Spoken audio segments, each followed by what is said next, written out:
Assalamualaikum warahmatullahi wabarakatuh teman-teman. Kembali lagi dengan aku Ananet.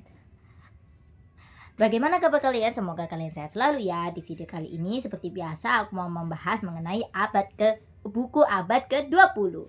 Ya, kali ini aku mau membahas mengenai berdirinya partai fasis di Italia, teman-teman. Oke, sebelum saya bahas, bagi kalian yang belum subscribe, saya minta tolong dulu subscribe dulu ya teman-teman, supaya saya lebih semangat lagi untuk kontennya. Oke, terima kasih. Saya doakan yang terbaik buat kalian dan negara tercinta kita, yaitu negara Indonesia.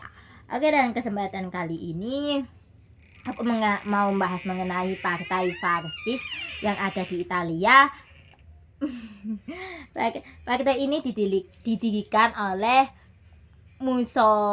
siapa ini namanya nih? Coba. Diberikan oleh Mussolini, teman-teman. Mussolini, ya, kalau kalian sering baca-baca sejarah atau tahulah sejarah mengenai Perang Dunia Kedua dikit-dikit, pasti kalian nggak asing sama namanya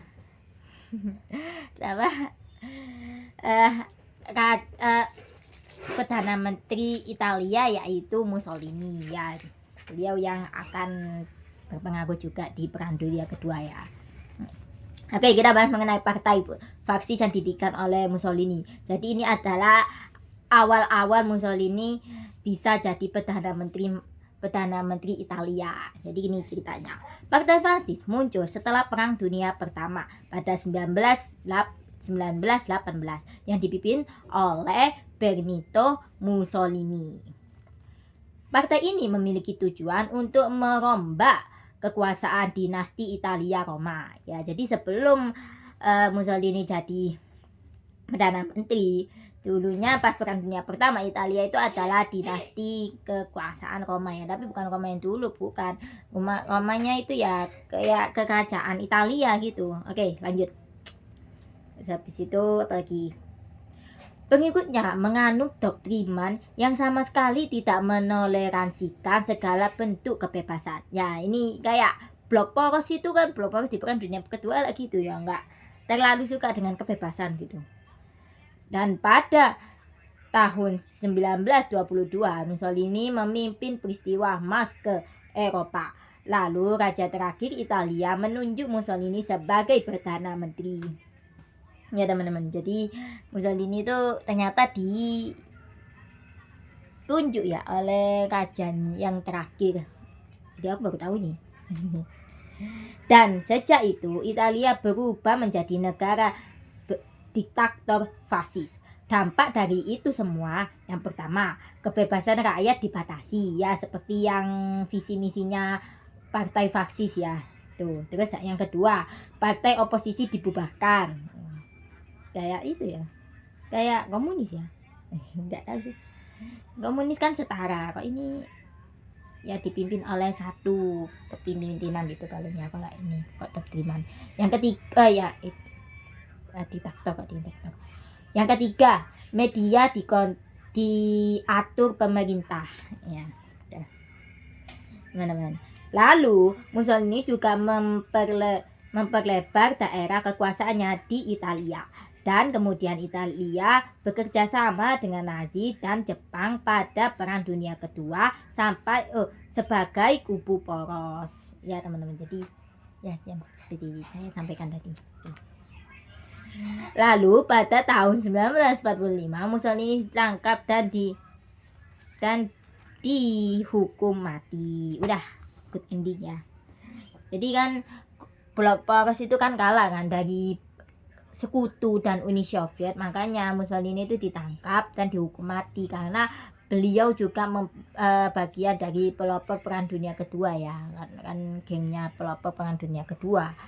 Lain kalau tapi yang Kaisar Hirohito nggak dihukum mati ya kan, dia kan hidup kan sampai dia meninggal karena sakit katanya gitu.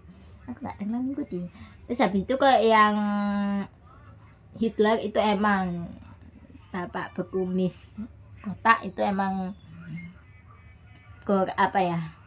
ya itu mau ditangkap, tapi ya kematiannya tuh janggal, jadi banyak versi gitu. Jadi kayak nggak valid kalau yang bapak bekumis kotak itu. Hitler. Adolf Hitler. Oke ya, pasti suatu hari nanti kita bakalan bahas mengenai Bapak pengemis kota itu. Nah, jadi ya ikuti terus ya. Apa pendapat saya? Pendapat saya ya ini adalah awal dari itunya partai awal dari kepemimpinan Mussolini ya. Jadi gini ceritanya ternyata. Aku ini baru tahu loh teman-teman. Oke, itu ya. Terus habis itu apalagi?